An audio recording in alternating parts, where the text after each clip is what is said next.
Hello everyone, welcome to study with Chitralekha. जैसा कि आप लोग जानते हो, हम लोग यूपी पीसीएस प्रीलिम्स 2024 को टारगेट कर रहे हैं, जिसके लिए हम लोग प्रैक्टिस सेट सॉल्व कर रहे हैं। आज हम लोग सेट नंबर 45 करने वाले हैं।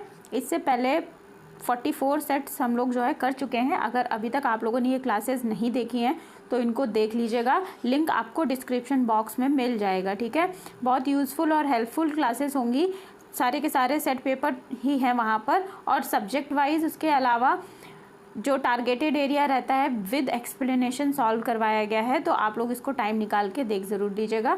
और अगर वीडियो आज का पसंद आएगा तो वीडियो को लाइक किए बिना बिल्कुल भी मत जाइएगा। आप जब लाइक करेंगे तो अपने दोस्तों के साथ, स्टडी ग्रुप्स में, पीयर ग्रुप्स में, अपने साथियों के साथ, बंधुओं के साथ, मित्रों के साथ शेयर भी कर दीजिएगा वीडियो को।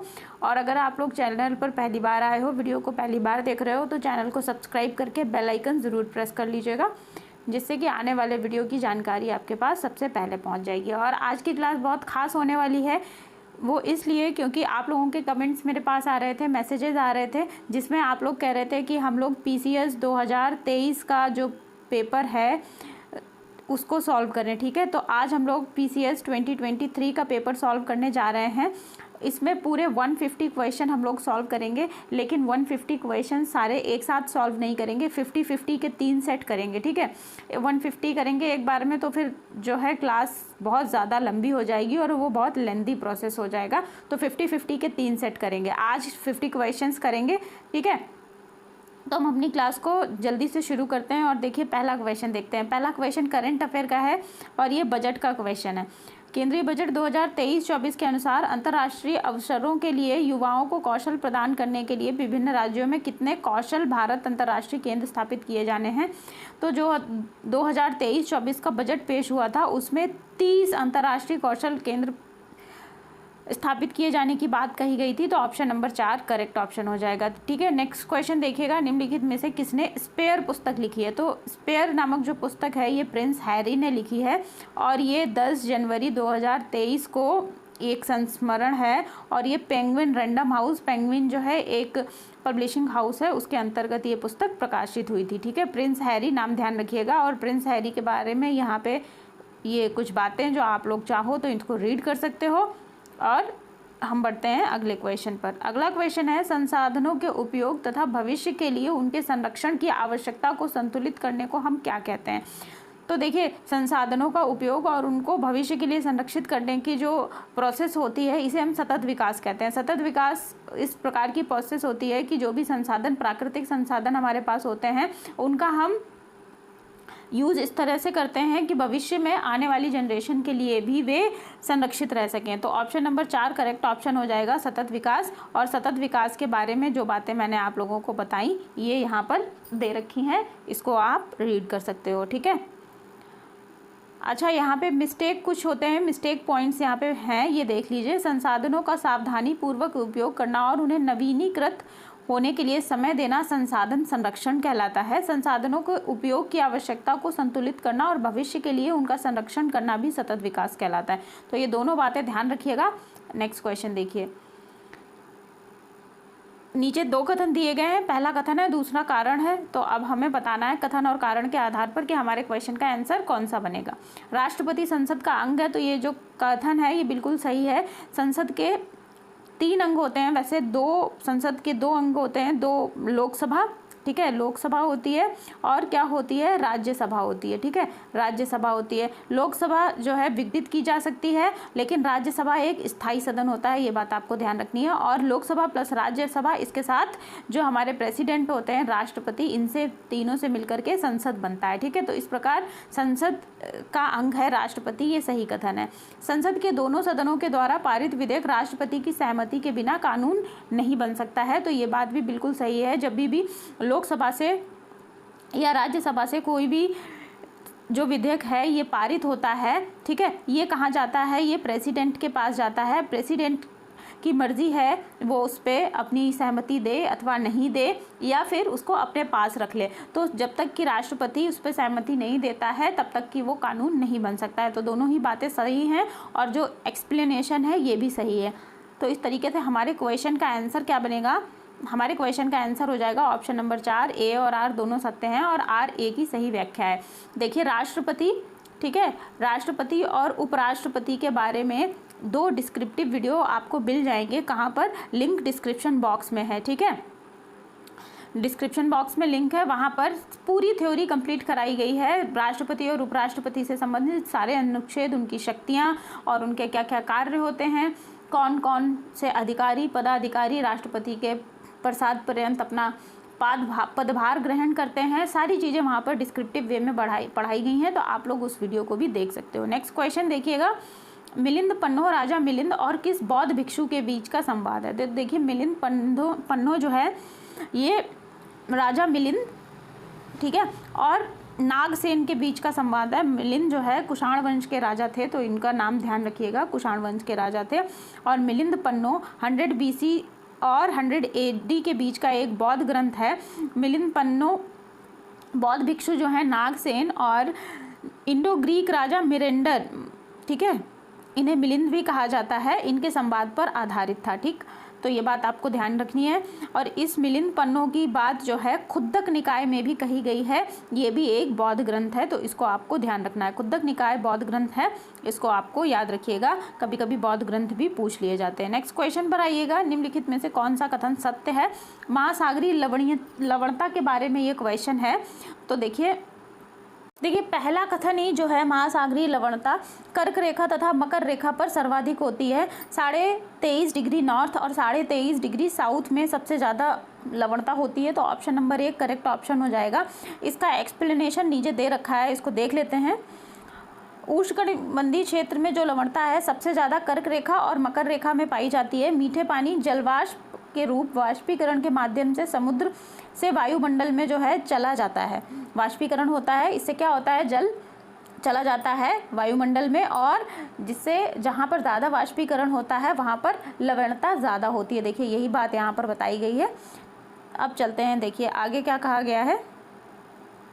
अधिकतम लवणता 37 ppT 20 डिग्री नॉर्थ और 23 डिग्री नॉर्थ तथा 20 डिग्री साउथ और 60 डिग्री साउथ के बीच में देखी जाती है। साउथ नहीं, ये वेस्ट है, ठीक है, वेस्ट के बीच में देखी गई है। समुद्र में सबसे अधिक खारा स्थान वे क्षेत्र हैं जहाँ पर वाष्पीकरण सबसे अधिक होता है, या पानी के बड़े निकायों में जहाँ पर समुद्र में कोई आउटलेट नहीं होता है। बहुत अधिक वाष्पीकरण और मीठे पानी के प्रवाह के कारण लाल सागर, फारस की खाड़ी के क्षेत्र में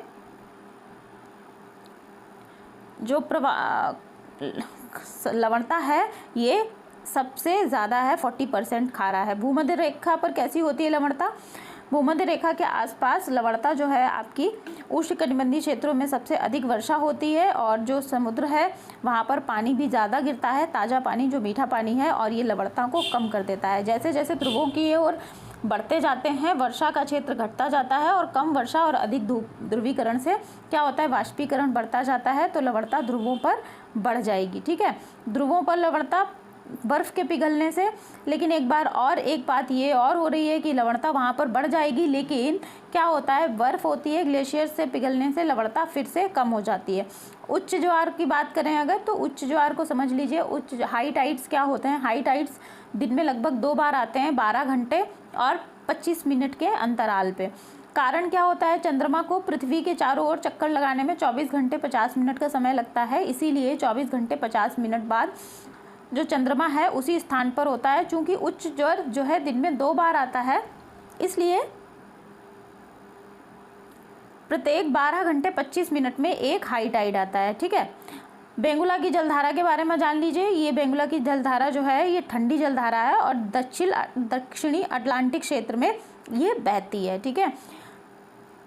जब सूर्य, चंद्रमा और पृथ्वी एक सीधी रेखा में आ जाते हैं तो क्या होता है, गुरुत्वाकर्षण बल बहुत ज़्यादा हो जाता है, जो कि चंद्रमा जब अकेले पानी को खींचता है तो उससे बहुत ज़्यादा होता है, ठीक है। इस प्रकार के ज्वार को बसंत ज्वार कहते हैं, तो ये बात ध्यान रखिएगा, जो कि उच्च ज्वार की तुलना में अधिक होते हैं, हाई टाइड से ज़्यादा होते हैं। जब क्या होता है, सूर्य, चंद्रमा और पृथ्वी तीनों एक सीध में होते हैं, तो जो ग्रेविटी होती है वो बहुत ज़्यादा बढ़ जाती है। नेक्स्ट क्वेश्चन पर आइएगा।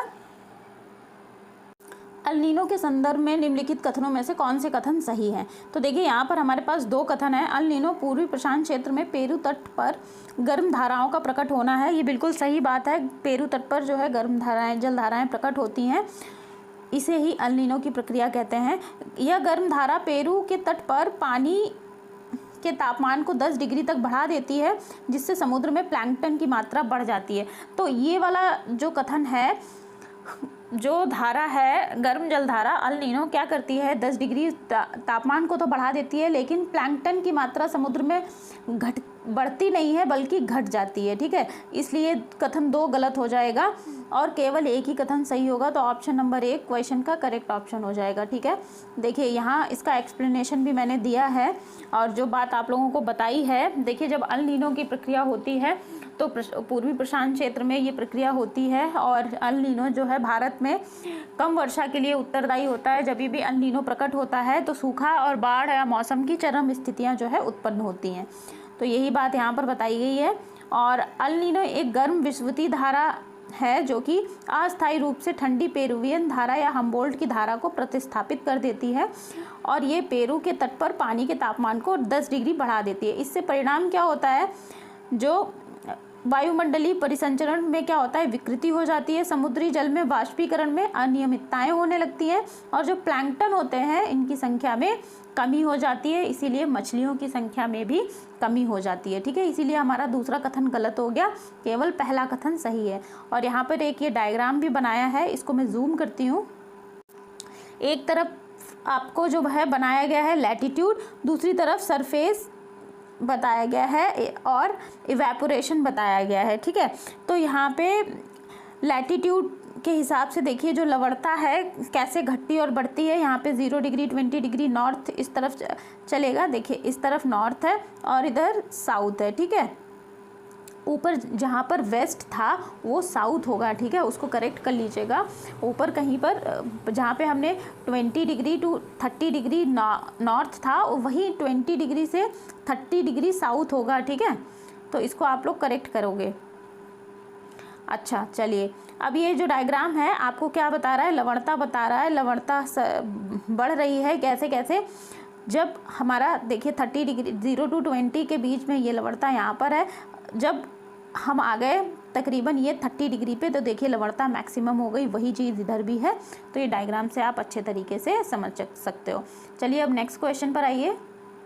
निम्नलिखित में से कौन सी महिला स्वतंत्रता सेनानी भारत छोड़ो आंदोलन से संबंधित नहीं है? तो देखिए मातंगिनी हजारा, कनकलता बरुआ और अरुणा आसफ अली, ये तीनों ही महिलाएं हमारी स्वतंत्रता संग्रामी सेनानी थी और ये तीनों ही भारत छोड़ो आंदोलन जो कि 1942 में शुरू हुआ था उससे जुड़ी हुई थी। लेकिन शांति घोष जो हैं ये जुड़ी नहीं थी किससे, भारत छोड़ो आंदोलन से। तो क्वेश्चन का करेक्ट ऑप्शन यही हो जाएगा, ऑप्शन नंबर 4। शांति घोष के बारे में देख लीजिए, ये एक बंगाल की क्रांतिकारी चरण में सूर्यसेन के नेतृत्व में युवा महिलाओं की बड़े पैमाने पर भागीदारी देखी गई थी। बंगाल में सूर्यसेन नेतृत्व करते थे क्रांतिकारी दल का। और आप लोगों ने मॉडर्न हिस्ट्री में पढ़ा भी होगा चटगांव आर्मरी रेड, जहाँ पे बांग्लादेश, अभी जो करंट में बांग्लादेश है, बांग्लादेश में अवस्थित चटगांव एक जगह थी, वहाँ पर अंग्रेज़ों का जो शस्त्रागार था वो क्रांतिकारियों के द्वारा लूटा गया था। ठीक है, इसे चटगांव आर्मरी रेड कहा जाता है। और ये जो सूर्यसेन है इन्हें मास्टर दा भी कहा जाता है, मास्टर दा इन्हीं के नेतृत्व में ये हुआ था। ठीक है, संदेशवाहक और हथियारों के संरक्षण के रूप में इन्हें काम किया और हाथ में बंदूक लेकर इन्होंने लड़ाई लड़ी। प्रीतिलता वाडेकर और कल्पना दत्त, ये 2 महिलाएं भी चटगांव आर्मरी रेड से संबंधित थी, तो इनका नाम भी आप लोग ध्यान रखिएगा। ठीक है, कल्पना दत्त को गिरफ्तार कर लिया गया था। ठीक है, जबकि प्रीतिलता वाडेकर की क्या हुई थी, मृत्यु हो गई थी और सूर्यसेन पर मुकदमा चलाकर इन्हें आजीवन कारावास की सजा दी गई थी। और एक बात और ध्यान रखिएगा, 1931 में चटगांव आर्मरी रेड के बाद क्या हुआ, 2 स्कूली लड़कियां थी, शांति घोष और सुनीता चौधरी, जिला मजिस्ट्रेट की गोली मारकर हत्या कर दी थी। ये वही शांति घोष हैं जिनकी हम अभी यहाँ पर बात कर रहे थे। ठीक है, मातंगिनी हजारा ये एक क्रांतिकारी थी और इन्होंने 1942 में जो है पुलिस स्टेशन के सामने पुलिस द्वारा गोली मारे जाने पर स्वतंत्रता आंदोलन में भाग लिया था। 1905 में ये गांधीवादी के रूप में जो आंदोलन हुए, भारतीय स्वतंत्रता आंदोलन, वहाँ पर ये सक्रिय रूप से इन्होंने भाग लिया और भी बहुत सारे काम किए, आप लोग रीड करते जाइएगा। कनकलता बरुआ, इन्हें वीर बाला या शहीद बाला कहा जाता है, और 1942 के आंदोलन में ये राष्ट्रीय ध्वज वाले जुलूस का नेतृत्व कर रही थी। ठीक है, आगे की बातें आप लोगों को खुद रीड करनी होंगी। अब हम आएंगे अरुणा आसफ अली। देखिए, अरुणा आसफ अली, इनका जन्म 16 जुलाई 1909 को हुआ था। ठीक है, और ये भारत की एक प्रकाशक थी। 1942 के दौरान जब बॉम्बे में ग्वालियर टैंक के दौरान ध्वज की मेजबानी का काम किसको दिया गया था? इन्हीं को दिया गया था, अरुणा आसफ अली को। और जब 1942 का आंदोलन चल रहा था, भारत छोड़ो आंदोलन, तब इन्होंने क्या किया था? गुप्त रूप से ऑल इंडिया रेडियो का प्रसारण भी किया था।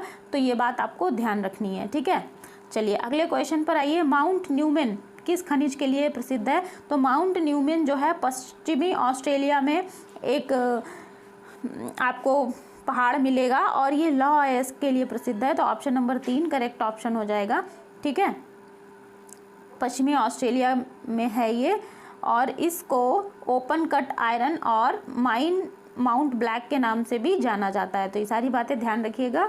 इसकी और भी कुछ चीज़ें हैं जो यहाँ पर दे रखी हैं, आप लोग इसको वीडियो को पॉज करके रीड करते चलेंगे।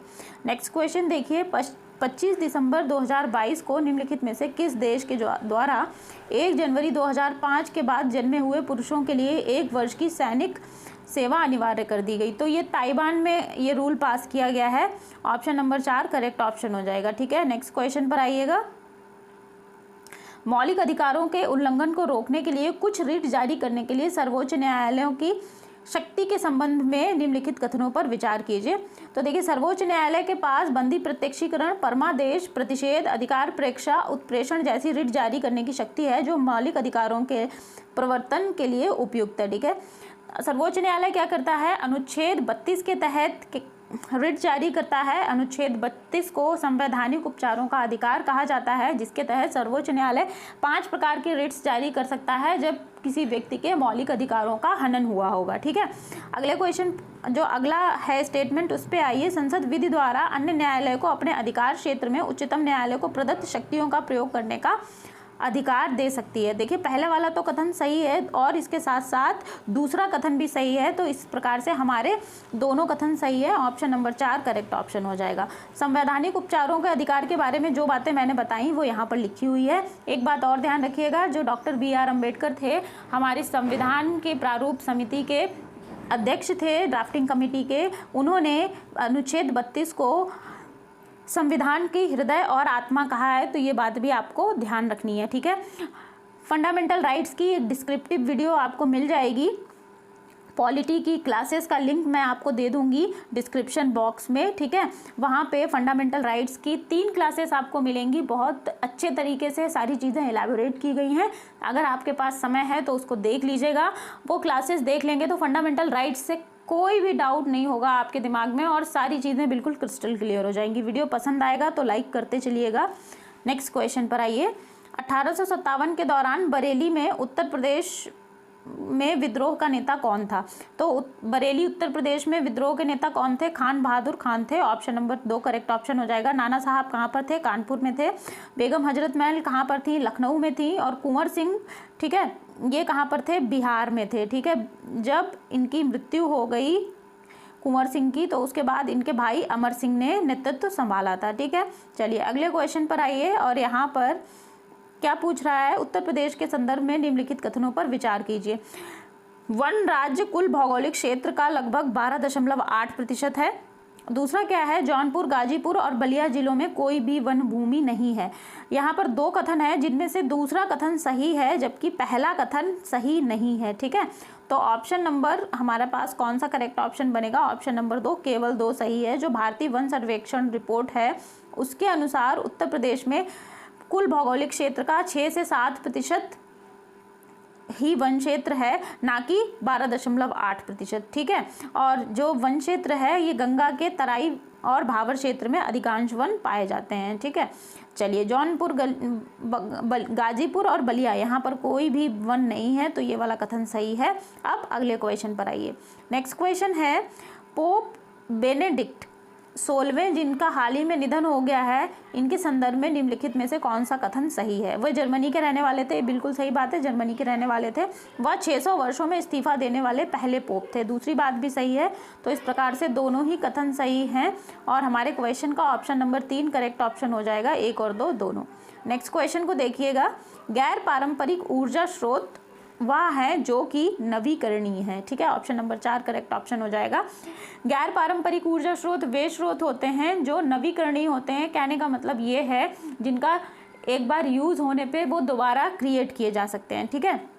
ये सीमित मात्रा में नहीं होते हैं, जैसे सौर ऊर्जा, सोलर एनर्जी जिसे कहते हैं, ठीक है, और विंड एनर्जी, ठीक है। ये सारी चीज़ें किस में आती हैं, नवीकरणीय संसाधनों में आती हैं, जबकि कोयला, पेट्रोलियम ये सारे गैर नवीकरणीय संसाधनों में आते हैं। तो ये बातें ध्यान रखिएगा और ये जो मैंने बताया है ये यहाँ पर लिखा हुआ है। अगले क्वेश्चन पर आइए, जनवरी 2023 में किस एयरलाइन का विमान नेपाल में दुर्घटनाग्रस्त हुआ था। तो जनवरी 2023 में एती एयरलाइन है, वहाँ ये विमान दुर्घटनाग्रस्त हो गया था। फ्लाइट नंबर था 691 और ये 15 जनवरी 2023 की घटना है, ठीक है।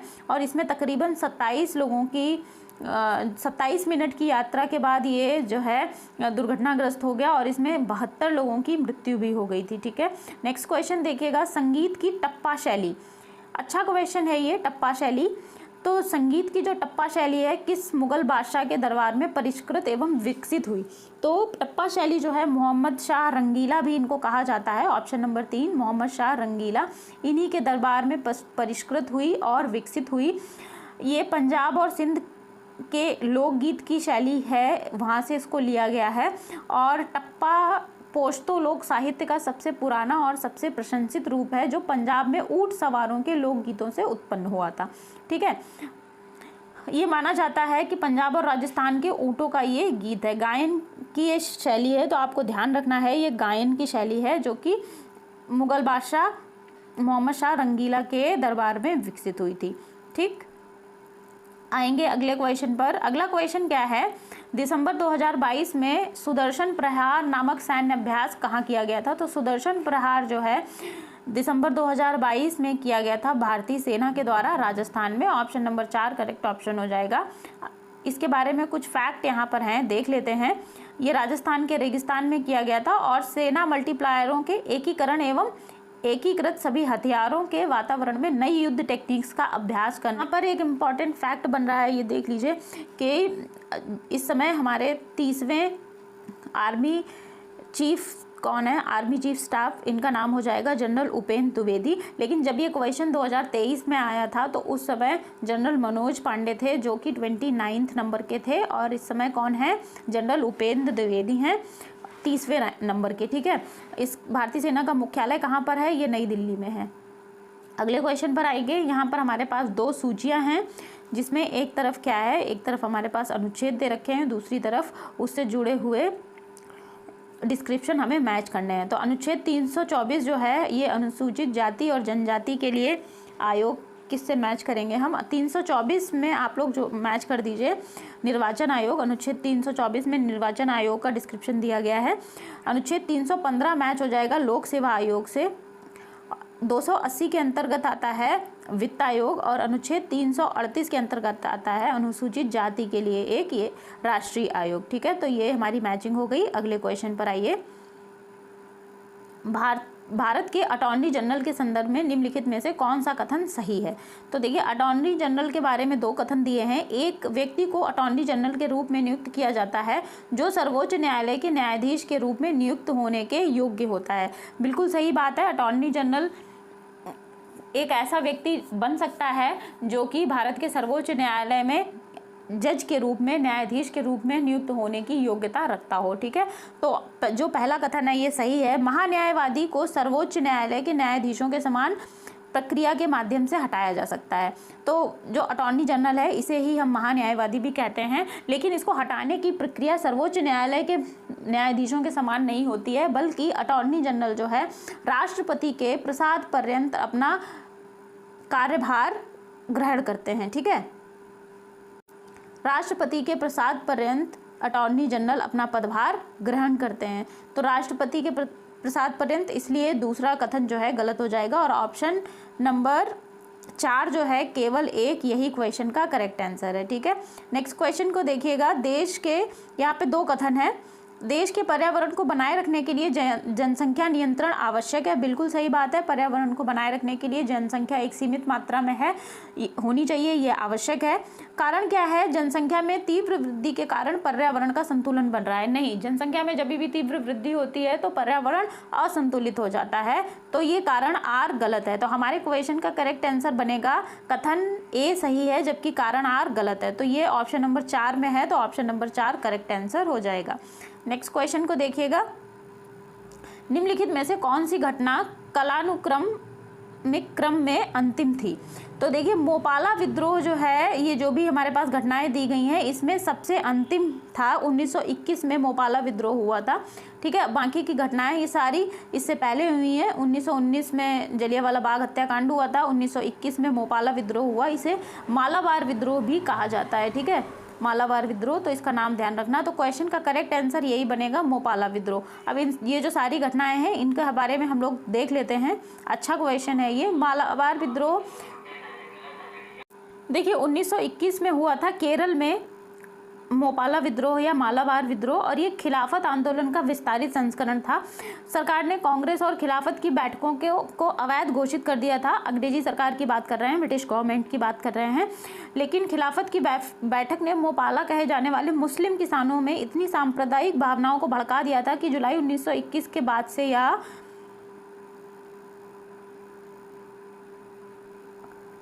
एक हिंदू विरोधी आंदोलन बन गया था और हिंसा शुरू हो गई थी। मोपालाओं ने पुलिस स्टेशनों पर हमला कर दिया और उन्हें अपने नियंत्रण में ले लिया। अब यहाँ से एक क्वेश्चन और बन सकता है, वो ये कि मोपाला विद्रोह जो था इसके नेता कौन थे? तो देखिए, वरियान कुनाथ कुजामत, ठीक है, उस हाजी, इनका पूरा नाम हो जाएगा वरियान कुनाथ कुजामत हारी। दूसरा हो जाएंगे कुमार नाथापोर सेठी और के सेठी कोया थंगल अली मुसलियार, इनके नाम भी ध्यान रखिएगा, यहाँ से क्वेश्चन समटाइम्स बन जाते हैं। खिलाफत आंदोलन देखिएगा, 1919 में खिलाफत आंदोलन किसके द्वारा शुरू किया गया था? अली बंधुओं के द्वारा। अली बंधु जिनका कि नाम था शौकत अली और मोहम्मद अली, और इनके अलावा मौलाना अब्दुल कलाम आज़ाद, अजमल खान, हसरत मोहानी के नेतृत्व में खिलाफत आंदोलन जो है शुरू हुआ था। ये क्यों शुरू हुआ था? ब्रिटिश सरकार ने तुर्की जो राज्य था वहाँ पर अपना रवैया बदल दिया था और वहाँ के राजा को सपोर्ट करने के लिए खिलाफत आंदोलन भारत के द्वारा शुरू किया गया था। ठीक है, जलियांवाला बाग नरसंहार कब हुआ था? 13 अप्रैल 1919 में हुआ था अमृतसर में। जो असहयोग आंदोलन था, नहीं, यहाँ पे करेक्शन करिए, रॉलेट एक्ट आया था। रॉलेट एक्ट के खिलाफ प्रदर्शन कर रहे थे कौन? डॉक्टर सतपाल मलिक और सैफुद्दीन किचलू। ठीक है, डॉक्टर सतपाल मलिक और सैफुद्दीन किचलू, इनकी गिरफ्तारी कर ली गई थी और इनकी गिरफ्तारी के लिए एक शांतिपूर्ण ढंग से प्रदर्शन कर रहे थे। जलियांवाला बाग एक जगह है, वहाँ पर एक 4 दीवारी में घिरा हुआ स्थान था, वहाँ पर लोग जो है बैसाखी पूर्णिमा के दिन शांतिपूर्ण ढंग से प्रदर्शन कर रहे थे और वहाँ पर जनरल डायर के द्वारा बिना किसी सूचना के गोलियां चलवा दी गई, जिससे कि क्या हुआ, बहुत ही भयंकर नरसंहार हुआ था। तो जलियांवाला बाग हत्याकांड कब हुआ था? 1919 में। ठीक है, होम रूल लीग आंदोलन कब शुरू हुआ था? 1916 में।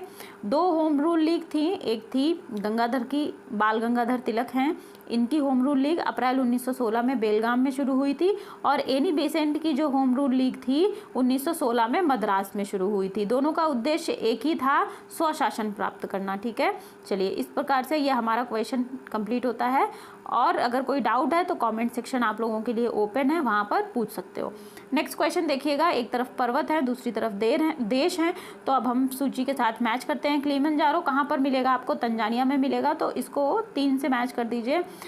टुबकल कहाँ पर मिलेगा? टुबकल आपको मोरक्को में मिलेगा। स्टैनले आपको मिलेगा युगांडा में, और हॉगर पर्वत जो है ये अल्जीरिया में है। ठीक है, नेक्स्ट क्वेश्चन पर आइएगा। अगला क्वेश्चन क्या है? यहाँ पर भी सूची है, एक तरफ आपको रोग दे रखे हैं, दूसरी तरफ उसके कारक दे रखे हैं। हमें मैच करना है जो पेप्टिक अल्सर होता है, तो ये जो अल्सर है ये बैक्टीरिया के कारण, जीवाणु के कारण होता है, ठीक है। डेंगू हम सभी जानते हैं, डेंगू वायरस के कारण होता है, जिसमें प्लेटलेट्स जो होते हैं नीचे चले जाते हैं। हाथी पाँव या हाथी पैर किसके कारण होता है? कीड़े के कारण, फीता कृमि होता है, फीते कृमि के कारण होते हैं, ठीक है। कीड़ा यहाँ पे फीता कृमि भी रहेगा, तो सेम बात है, ठीक है, फीता कृमि। अच्छा, मलेरिया प्रोटोजोआ के कारण होता है। प्लाज्मोडियम वेक्टर जो है वो मादा मच्छर के द्वारा, मादा एनाफेलीज के द्वारा बॉडी में, ह्यूमन बॉडी में चला जाता है, तब मलेरिया हो जाता है, ठीक। चलिए, इस तरीके से ये मैचिंग हो गई। नेक्स्ट क्वेश्चन पर आइए। भारत के एक राज्य में विधान परिषद की संरचना के संदर्भ में निम्नलिखित में से कौन सा कथन सही है? तो देखिए, विधान परिषद में उस राज्य की विधानसभा की कुल सदस्यता के 1/3 से अधिक नहीं हो सकते, ये बिल्कुल सही बात है। दूसरा क्या है, किसी राज्य की विधान परिषद में कम से कम 40 सदस्य अवश्य होने चाहिए, तो ये दोनों ही कथन सही हैं। ऑप्शन नंबर 2 भी सही है। तो देखिए, दोनों ही कथन सही हैं, तो इस प्रकार से हमारे क्वेश्चन का आंसर क्या बनेगा? ऑप्शन नंबर 2, 1 और 2 दोनों सही हैं। अब राज्य विधायिका देखिए जो राज्य विधायिका होती है इसमें 2 हो सकते हैं अंग, एक तो विधानसभा, राज्य विधानसभा, ठीक है, दूसरी विधान परिषद। लेकिन सारे राज्यों में विधान परिषद नहीं है। राज्य विधायिका की चर्चा किसमें की गई है? संविधान के भाग 6 में की गई है, अध्याय 3 के अंतर्गत, और इसमें विधायिका और उनकी कार्यकारी शक्तियां शामिल हैं। संविधान के अनुच्छेद 168 से लेकर अनुच्छेद 212 तक राज्य विधानमंडल का गठन, संरचना, अवधि और अधिकारियों की, उनके विशेषाधिकारों की चर्चा की गई है, ठीक है। विधान परिषद की अगर बात करें तो द्विसदनीय व्यवस्था होती है जिन राज्यों में, वहाँ पर विधायिका भी होती है। और कौन से अनुच्छेद में ये बात कही गई है इसकी? तो 169 में कही गई है, ठीक है।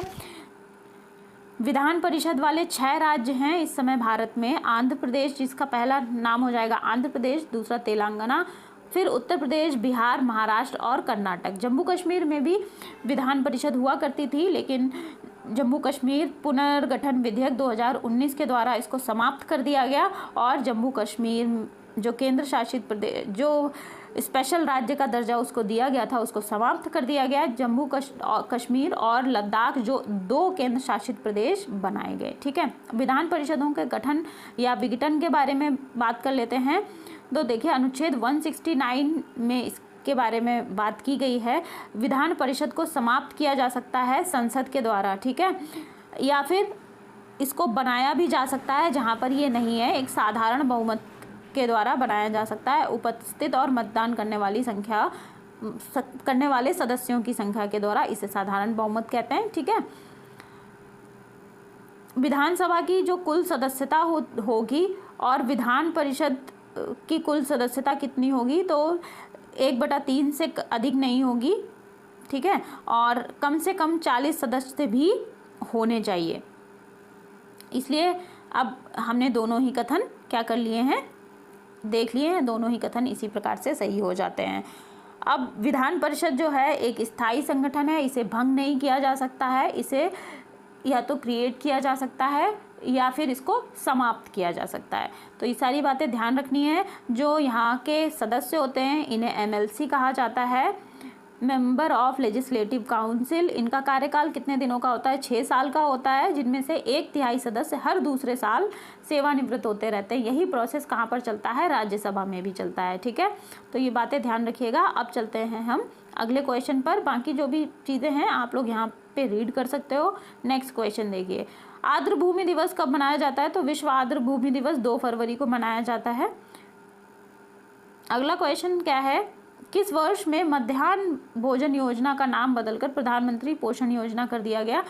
तो वर्ष 2021 में जो है मध्याह्न भोजन योजना का नाम बदलकर प्रधानमंत्री पोषण योजना कर दिया गया, और इसे 2021-22 से 2025-26 तक और आगे बढ़ा दिया गया। और ये कहा गया कि बच्चों को स्कूल में किसी भी प्रकार के, बिना किसी भी प्रकार के भेदभाव के साथ सभी बच्चों को हॉट कुक्ड मील दिया जाएगा। ये योजना किसके द्वारा कार्यान्वित की जाती है? शिक्षा मंत्रालय के द्वारा कार्यान्वित की जाती है। तो ये बात भी आप लोगों को ध्यान रखनी है, ठीक है।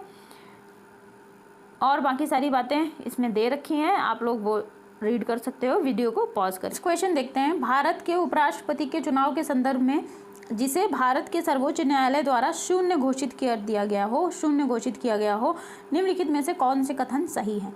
ऐसी घोषणा से पहले उपराष्ट्रपति के रूप में उनके द्वारा किए गए कार्यों को वैध माना जाता है। ये बिल्कुल सही बात है।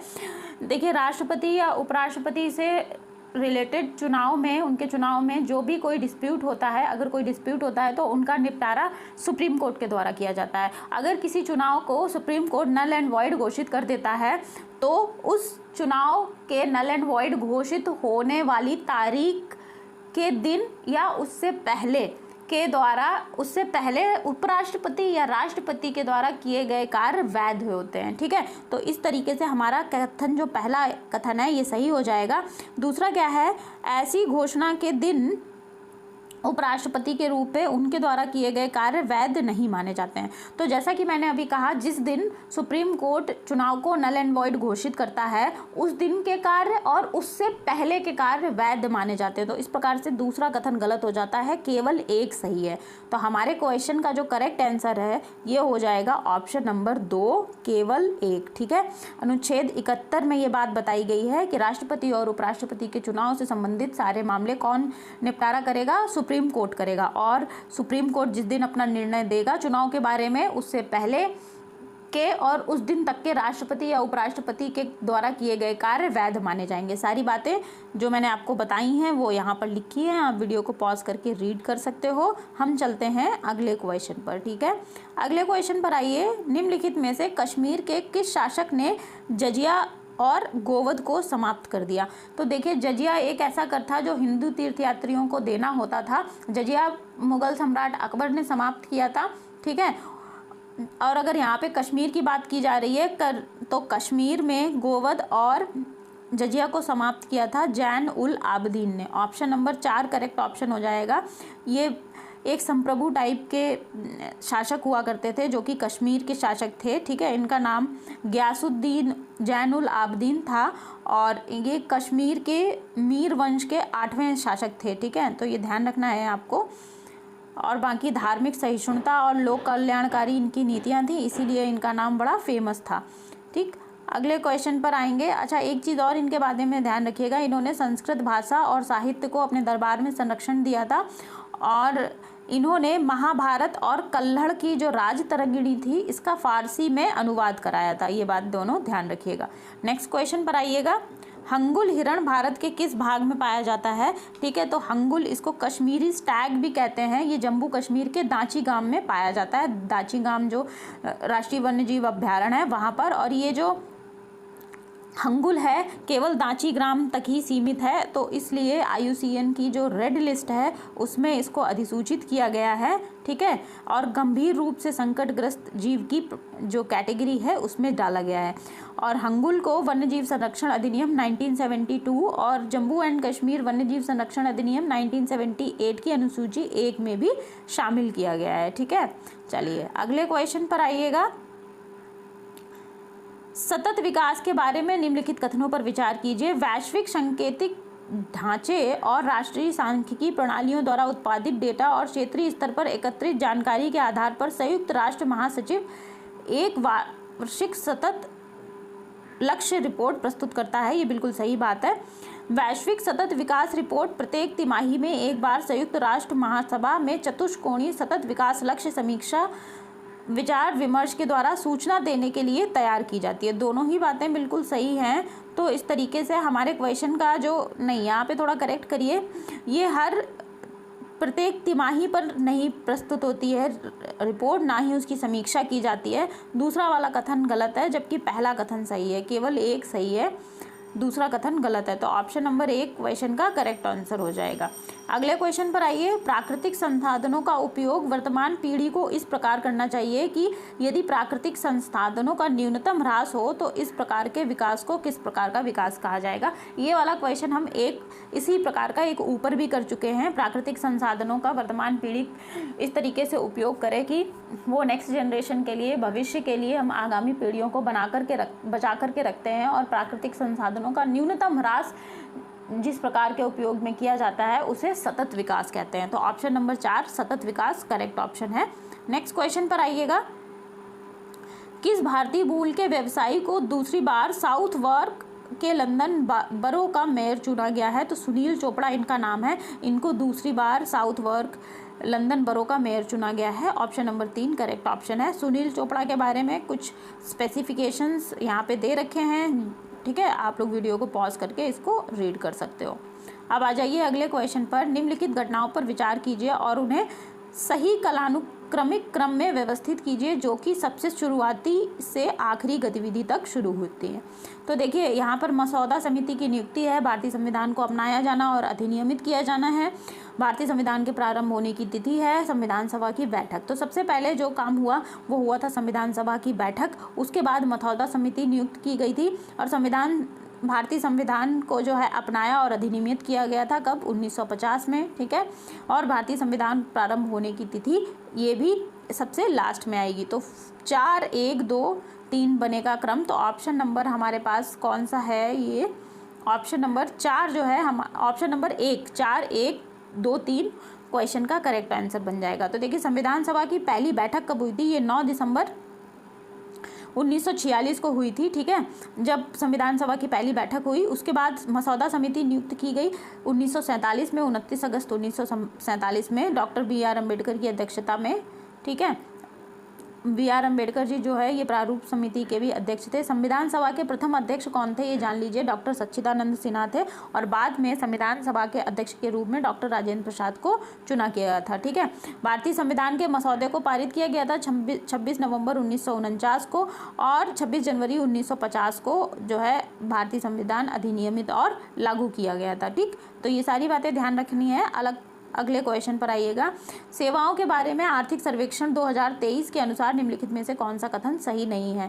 तो पहला कथन 2030 तक फैशन, ग्रोसरी और जनरल मर्केंडाइज भारतीय ई-कॉमर्स बाजार के लगभग 2/3 हिस्से पर कब्जा कर लेंगे, यही सही नहीं है। तो ऑप्शन नंबर 1 करेक्ट ऑप्शन हो जाएगा, ठीक है।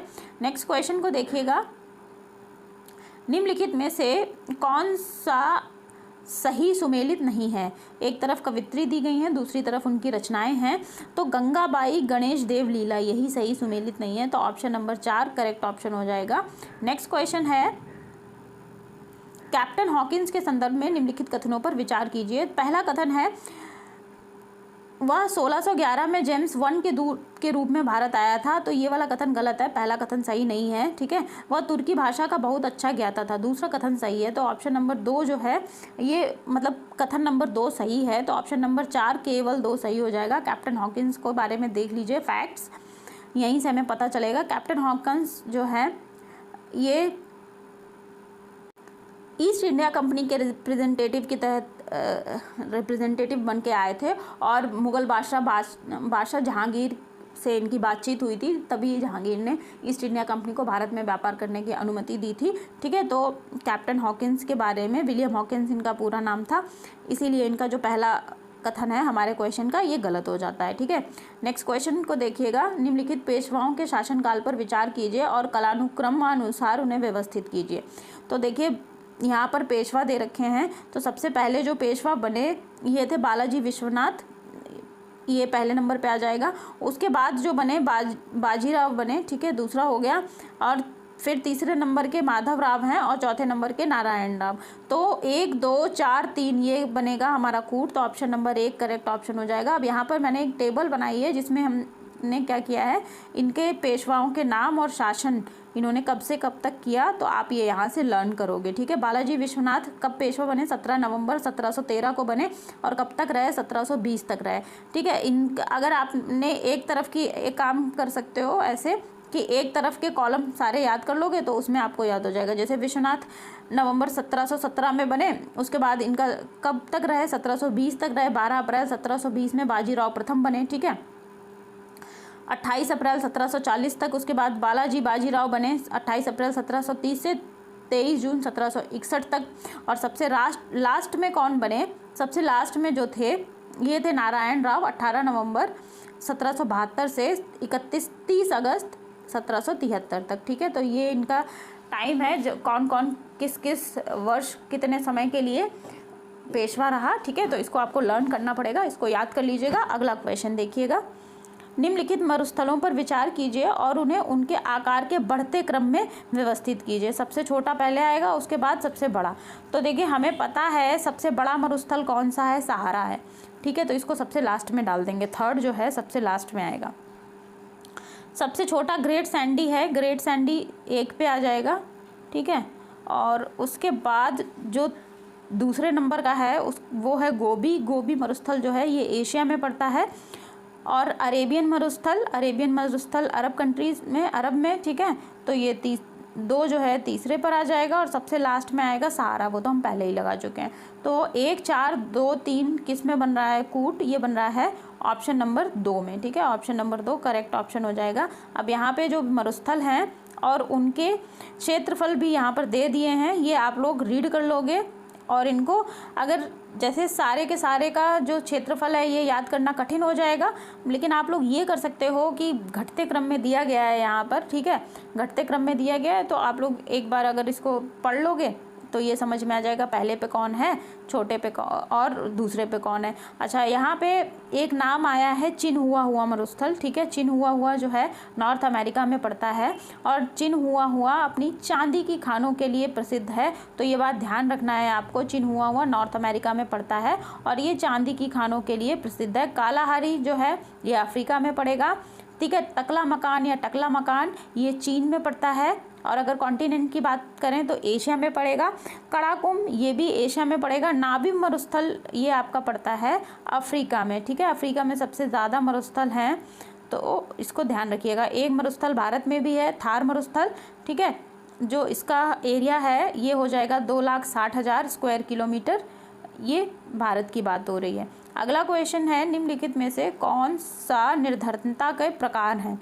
तो देखिए पूर्ण निर्धनता या परम निर्धनता ये निर्धनता का एक प्रकार है। सापेक्ष निर्धनता, व्यक्तिपरक निर्धनता ये भी निर्धनता का प्रकार है, लेकिन प्रकार्यात्मक निर्धनता ये कोई निर्धनता का प्रकार नहीं है। तो 1, 2, 3 जो है ये क्वेश्चन का करेक्ट ऑप्शन बनेगा।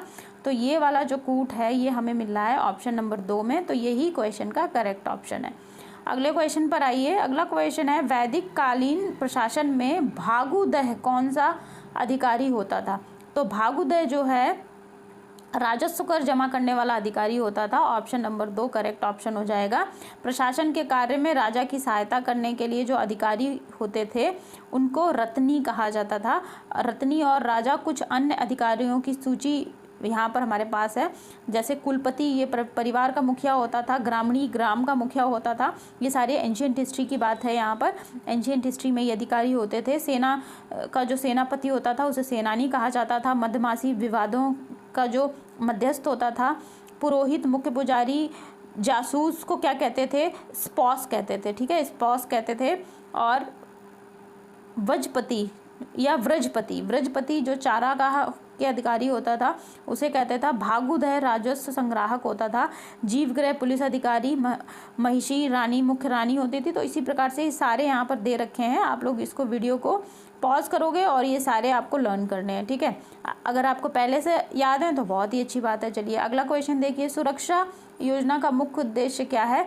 तो सुरक्षा योजना का जो मुख्य उद्देश्य है ये मातृ एवं नवजात मृत्यु दर में कमी करना है, ठीक है। तो ऑप्शन नंबर 1 करेक्ट ऑप्शन हो जाएगा। प्रधानमंत्री के द्वारा ये 12 अप्रैल 2005 को शुरू की गई थी। किस लिए, माता और नवजात की मृत्यु दर में कमी करने के लिए, ठीक है। तो ये सारी बातें ध्यान रखिएगा। जननी सुरक्षा योजना एक शुरू की गई भारत सरकार के द्वारा। ये केंद्र प्रायोजित योजना है और ये महिलाओं के संस्थागत प्रसव को बढ़ावा देने के लिए और मातृ एवं शिशु मृत्यु दर को कम करने के लिए, ठीक है। जननी सुरक्षा योजना का जो एक्सपेंड की गई ये वही योजना है जो हमारे क्वेश्चन में दी गई है, ठीक है। अगले क्वेश्चन पर आइए।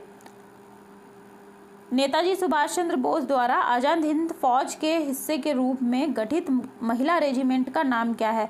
तो नेताजी सुभाष चंद्र बोस ने आज़ाद हिंद फौज का जो महिला रेजिमेंट गठित की गई थी उसको नाम दिया गया था रानी झांसी रेजिमेंट। ठीक है, ऑप्शन नंबर 2 करेक्ट ऑप्शन हो जाएगा, रानी झांसी रेजिमेंट। देखेंगे लेटराइट मिट्टी के बारे में, यहाँ पे 2 कथन दिए गए हैं। यह मिट्टी उच्च तापमान और भारी वर्षा वाले क्षेत्रों में पाई जाती है, बिल्कुल सही बात है। जहाँ पर पहाड़ी इलाका होता है, तापमान हाई होता है और वर्षा अधिक होती है, वहाँ पर लेटराइट मिट्टी पाई जाती है। लाल रंग की होने के कारण इसका नाम लेटराइट मिट्टी होता है। इसमें फेरस मतलब लोहा की अधिकता पाई जाती है, इसी वजह से इसका रंग लाल होता है। ठीक है, दूसरा कथन क्या है, यह आयरन ऑक्साइड और एल्युमिनियम में खराब है। तो यही वाला कथन जो है गलत हो जाएगा, क्योंकि आयरन की अधिकता होती है, आयरन ऑक्साइड की अधिकता होती है, जिसका कारण इसका रंग लाल होता है।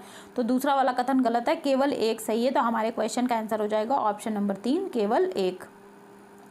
अगले क्वेश्चन पर आते हैं। निम्नलिखित में से किसने नगर कोट के अभियान के दौरान फिरोज शाह तुगलक द्वारा संकलित संस्कृत पुस्तकों के 300 खंडों का अनुवाद किया? तो नगरकोट का जो आक्रमण है ये 1361 में हुआ था और अजीजुद्दीन खान ने ये अनुवाद किया था। तो ऑप्शन नंबर 4 करेक्ट ऑप्शन हो जाएगा। और फिरोज शाह तुगलक ने नगरकोट, जिसे कि हम कांगड़ा भी कहते हैं, जो कांगड़ा है ये अभी आपको नाम मिल जाएगा, कांगड़ा हिमाचल प्रदेश में पड़ता है कांगड़ा जिला।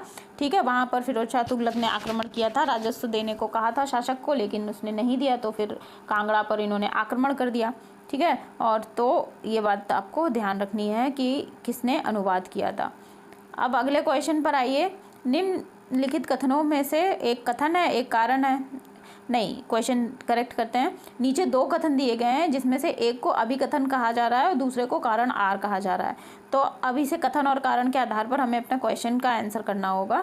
अभिकथन क्या है, दक्षिण पश्चिम मानसून मौसम के दौरान तमिलनाडु तट शुष्क रहता है, बिल्कुल सही बात है। दक्षिण पश्चिम मौसम, जो दक्षिण पश्चिम मानसून होता है, दक्षिण पश्चिम मानसून कहाँ से आता है, ये अरब सागर की शाखा का जो मानसून होता है वो तमिलनाडु के तट पर वर्षा नहीं करता है। तमिलनाडु तट बंगाल की शाखा के समानांतर स्थित है और दक्षिण पश्चिम मानसून की अरब सागर की वृष्टि छाया क्षेत्र में स्थित है। तो दूसरा जो कारण है आर, ये भी सही बात है, तब बंगाल की खाड़ी के समानांतर स्थित है, इसलिए यहाँ पर वर्षा नहीं हो पाती है। जो मानसूनी पवनें होती हैं वो सीधी होकर के निकल जाती हैं। ठीक है, लेकिन जो दक्षिण पश्चिम का मानसून है, अरब सागर की शाखा का मानसून, ये वृष्टि छाया प्रदेश में पड़ जाता है, इसलिए जो तमिलनाडु का तट है ये सूखा रह जाता है। ठीक है, तो अब इस तरह से हमारा क्वेश्चन का आंसर क्या बनेगा, ऑप्शन नंबर 4 ए और आर दोनों सही हैं और आर ए की सही व्याख्या कर रहा है। दक्षिण पश्चिम मानसून बताया आपको, ये जून से सितंबर तक रहता है मानसून का जो मौसम है। दक्षिण पश्चिम मानसून गर्मियों में मानसून की ऋतु में देश भर में वर्षा करता है और देश को वार्षिक वर्षा का लगभग 75% यहीं से प्राप्त होता है। अब ये बात हो गई दक्षिण पश्चिम मानसून की। यहाँ पे तमिलनाडु का तट सूखा क्यों रहता है, क्योंकि मानसूनी पवनें जो हैं बंगाल की खाड़ी की शाखा के समानांतर हो जाती हैं, इसलिए समानांतर हैं, इसलिए पहाड़ी जो है, पहाड़ियाँ पर जो हवा है, मानसूनी पवनें हैं, वे सीधी निकल जाती हैं आगे की तरफ और वर्षा नहीं होती है। अगर अरब सागर की शाखा है वहाँ पर वृष्टि छाया प्रदेश हो जाता है तमिलनाडु तट पर, इसीलिए सूखा रहता है, बारिश नहीं होती है। तो दोनों ही कथन सही है। नेक्स्ट क्वेश्चन पर आइए। पोषक स्तर बनते हैं, तो पोषक स्तर जो है कई खाद्य श्रृंखला के आपस में जुड़ने से बनते हैं। तो ऑप्शन नंबर 4 जो है, खाद्य श्रृंखला में जीवों के संबद्ध होने से पोषक स्तर बनेंगे। ऑप्शन नंबर 4 करेक्ट ऑप्शन हो जाएगा। ठीक है, नेक्स्ट क्वेश्चन को देखते हैं। क्वेश्चन नंबर 48 है, संघीय बजट 2023-24 में योजनाओं के अनुसार आवंटन के संदर्भ में निम्नलिखित में से कौन सा कथन सही है। तो पहला कथन क्या है, पिछले वर्ष की तुलना में मनरेगा हेतु आवंटन में सर्वाधिक प्रतिशत में कटौती दर्ज की गई, बिल्कुल सही बात है। मनरेगा में आवंटन में कटौती की गई थी।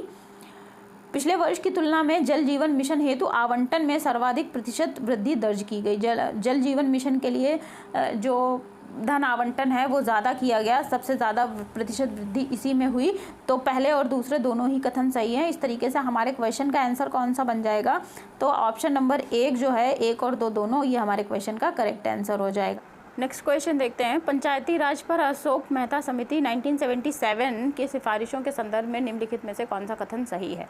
तो 1977 में पंचायती राज समिति के लिए जो अशोक मेहता की समिति आई थी, इन्होंने जो सिफारिशें की उनके बारे में ये क्वेश्चन है। तो पहला कथन क्या है, पंचायती राज के लिए त्रिस्तरीय व्यवस्था के स्थान पर द्विस्तरीय व्यवस्था होनी चाहिए।